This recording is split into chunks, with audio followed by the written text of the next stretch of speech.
All right, guys. Today we're gonna be talking about the Nintendo Game Boy Advance SP case swap.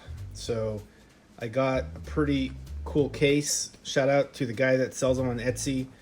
I asked him, "Hey, where do you get this color?" He sent me the link for that. And then I like the punchy keys that he had, which is back here. And we got the punchy keys, which is like really a bright hot pink. And I love these combinations. It reminds me of the 90s. So we're gonna be doing a case swap. Also got the screen. These cases are meant for the SP screen. So the screen came in, and actually what they did is they sent them to me inside this nice case. So I got two screens in this case, and then we'll be doing that case swap we'll be talking about. It's my first time doing a swap with the screen and the case, but it's pretty standard. They sent me a wire. Gotta figure out what that's for. This wire that's in there, and then we also sent me this board, which essentially attaches to your SP. No soldering involved, so it should be pretty straightforward. You can see this case has a crack right there, so it was intended to finally be swapped. And it's got some aging, but this is the original Nintendo case that came with my Game Boy Advance SP. I may do a sticker swap because the cases that you get do not come with stickers. As you can see here, there's no stickers, so it would go right there. I may have to use a heat gun to peel this off, and that may be my only option.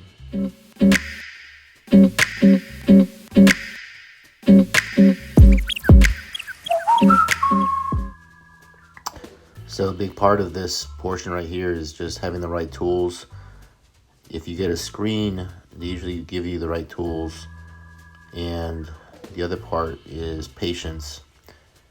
I'm having to do this really fast because you guys may be bored of me just messing up and taking my time on this disassembly of the original device here. I'm pulling out the packaging to kind of see what the look is of which wires I need to run through. So this mod is not terribly too bad. If you don't want to control the brightness, you don't have to solder the wire to the screen. But essentially, the ribbon cable that comes out of this board, that first pin area is going to be where the red wire solders to. And then the jump is from here to Q12B, which is this little pad right there. So I apologize if it doesn't show up clear on the screen, but just look at where your D-pad is at. It's to the right of that. You got 1, 2, right above that. So that's that guy right there. And that's what's going to allow you to control the brightness. I believe there's 5 brightness on the screen. So that is the next step. And I did get a pre-modded cut case. So if you're using an original Nintendo case, you will have to modify the case for this to fit. So in my case, these aren't too expensive. They're only like $7 screens or something like that. But it's a beautiful color. It's very punchy. I like it, and that's what I'm excited to see what this is going to turn out to be looking like. You do want to do a dry run, which means that don't basically hook everything up and then screw it down. You just want to test to make sure that you are getting video with the new screen. So that's what I'm going to be doing next right here. Just wanted to add that the cool thing about this screen going to the board is that right there's a pad right there, which is where your jump wire is going to go from here to that Q12B. I'm just following instructions. It says attach the insulating film to the back of the metal of the black at the back of the screen. So that's what I'm going to be doing, so that this board doesn't make any contact with the metal right there. So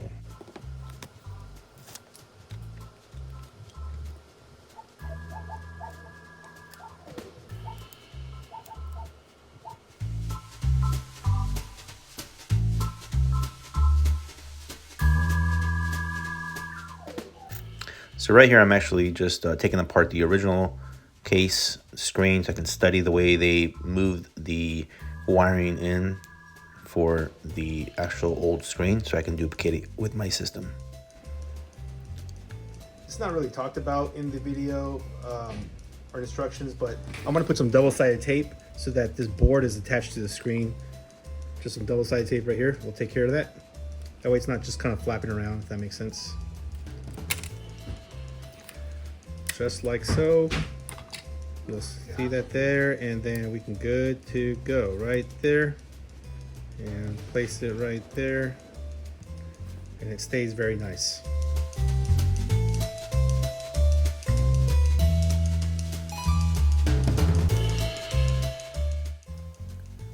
So right now I'm just retrofitting everything, trying to figure out where I want to put the parts, and I did order these pink, hot pink, punchy colors because I really liked, like I said, the model that I saw on Etsy, and it's just a beautiful combination of the artists that put these together. So I think you will enjoy it too. Gives you that 90 vibe. All right, so I do want to talk about this concept right here with the screen. It's a little bit awkward when putting it in, and but you can see it's flush now. It's flush there, it's flush there. That's exactly what you want. So let me remove this top portion. It took me a minute because I felt it was a bit awkward going in. So I'm going to separate these, but it's perfect right now.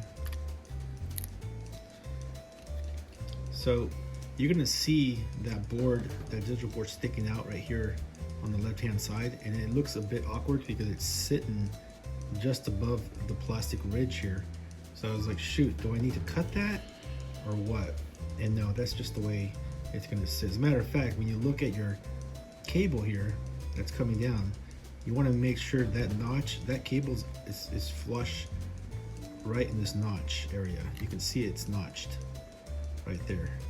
So that cable needs to come right in there, no gap. And then as you bring it down, you want to make sure you do a little twisty thing. Now this is what the instructions on the website shows. So you can do like a little twisty, I don't know what you call that, but anyway, little twisty deal. And I am gonna peel it off now because as soon as I put that cover on, it's gonna be tough to take it off later. So I will peel it off now. I'm very careful not to get my fingerprints on it, and this is glass, so be extremely careful. Absolutely loving this color though. This turquoise color is definitely my gig. And look how beautiful that looks. Flush all around, flush, flush. I'm gonna go ahead and put some screws here. I'm just gonna do a dry run. I'm just gonna put 2 screws just to hold it down because I don't want it to open on me. So I'm actually using the wrong screws on the screen here. It doesn't really matter because I'm just holding it down, but you don't want to use the Phillips, the cross screw. You want to use the Nintendo 3-bit. Looks almost like a triangle star of 3 lines.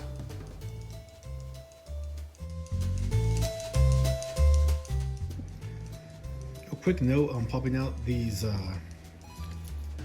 hinge holders. It's a bit of a pain. The best thing to do is get a plastic tool and then pop in the guards that basically hold it in place from popping out. And then once you pop those in, you just push it with your plastic piece until that part pops off. As you can see, I got it off on this side, but it's a bit of a pain to get these off.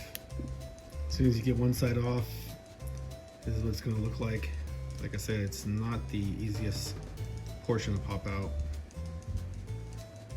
I had to really work that in there, but it popped off. That thing just slid out like that, and then your other side just pops in or pops out as well.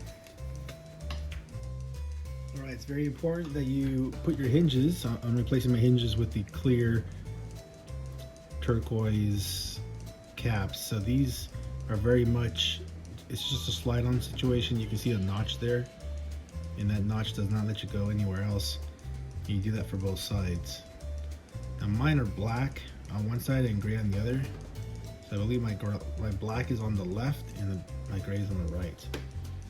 And that's the deal here. So the easiest way to take these notches off is, like I said, punch these in on both sides. Just punch them in, and then you'll be able to push them through with a screwdriver or a plastic tool like I was using here. One of these plastic tools. They're pretty sharp and pointy. So when you're putting these notches on,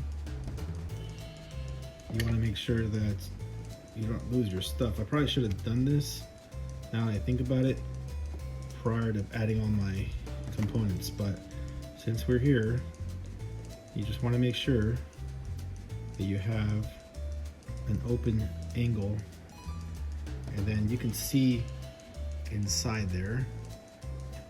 Essentially there's only a certain way this can go, and it's a notch. So since I said this is the right side, I'm going to try to attempt to put this in without knocking the stuff out. Makes you wish you had 3 hands.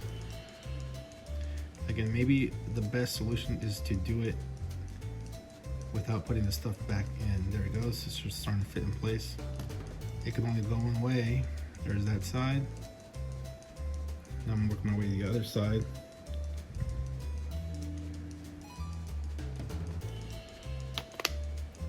And there we go.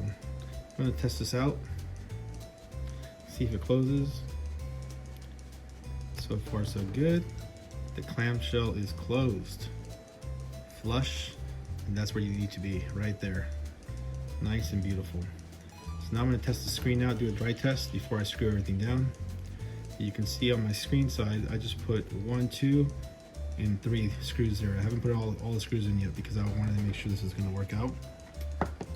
And I keep losing my magnet, so be careful with that speaker magnet. Oh boy, there we go. Make sure that speaker is facing down, not up. And don't forget to pull your little black net for your speaker, so it's not naked when it's attached to your system there. Okay, let's put the rest back together.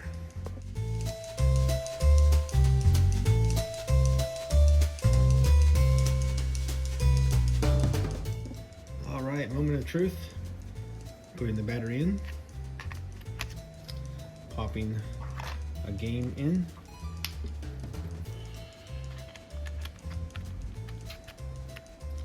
and praying for the best. Doesn't that just look pretty awesome?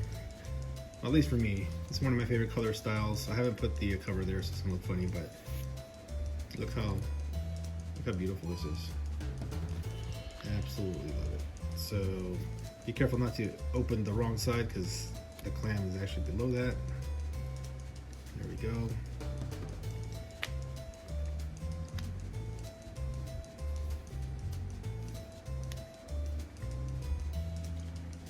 And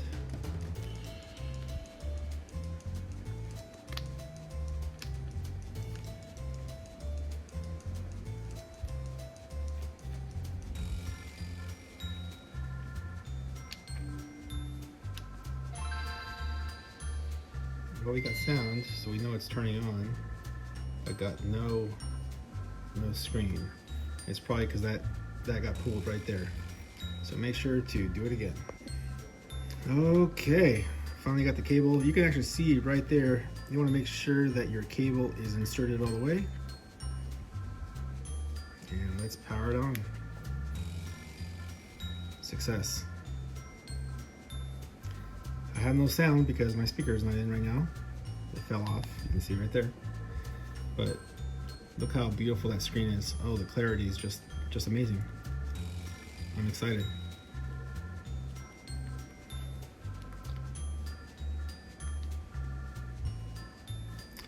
Sweet, sweet, sweet. Okay, so the next thing we're gonna do is hook up the brightness. I believe it has 10 color brightness or 10 lighting brightness and 10 levels by using this button.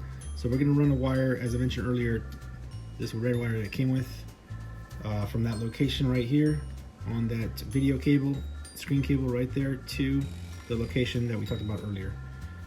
So this will require, this is the only step, it's optional, you don't have to do it, but I'm just gonna do it for you guys anyway, because I think it's definitely helpful to have it, but it's the only option, it's only optional. But again, I think it's worth it. So let's go ahead and solder that wire.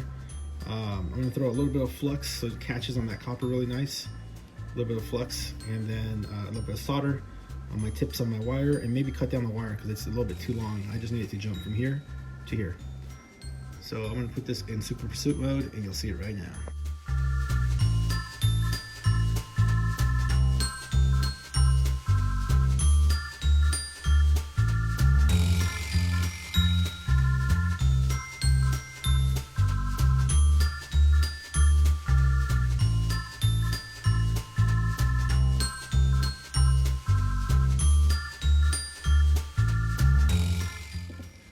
All right, one thing I forgot to do was put on this cap, right? And this covers the area of right there, and there's a screw there.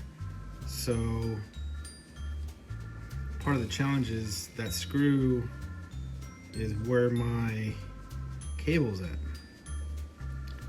So you want to make sure, and you can see that red cable is the jumper I have for the LED brightness and darkness, but yeah, so just make sure this cable is not going to be in the way when you're screwing down that cover, and that can be a bit of a concern. You don't want to puncture that cable, right? So it's a bit tricky. Just keep in mind that cable organization is important here. And I can already see this is quite a doozy. So I'm looking under, making sure my flow, this wire should probably be somewhere closer to this side. So my hole is right there, gotta cover that right there. And that's how it's supposed to sit flush. Again, not the easiest operation, but that you definitely want to be careful with that screen wire, because you don't want to puncture that. So I'm going to clean this up, and I'll discuss after I'm done here.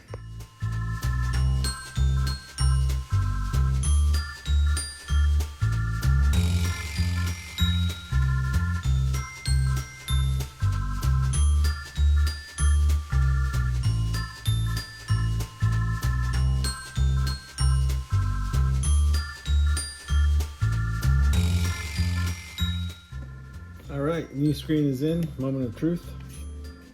We're about to pop the battery in, wrap this up. I forgot a screw right there, no problem, we'll take care of it right now. Let's see.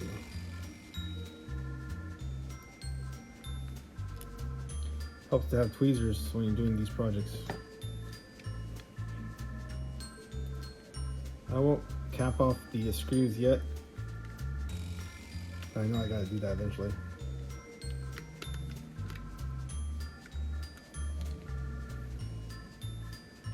There we go, battery's in. Make sure your square screw female is in. Pop that guy in. And screw this down. And voila. I'm really loving these colors. Let's pop in 9000 game part.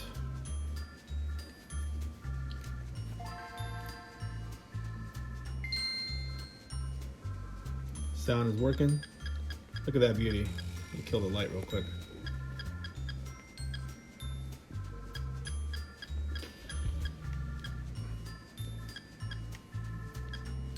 Double Dragon. Let's go.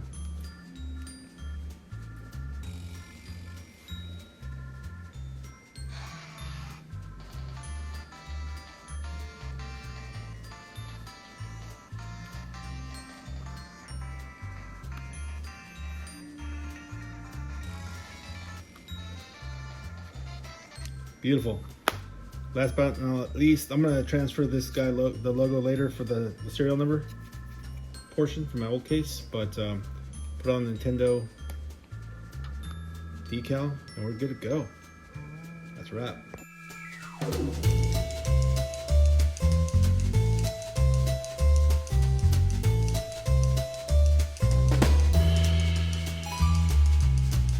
All right, my friends, that is it. That was super fun, and I hope you guys enjoyed that video on how to mod your case mod and screen mod your Game Boy Advance SP.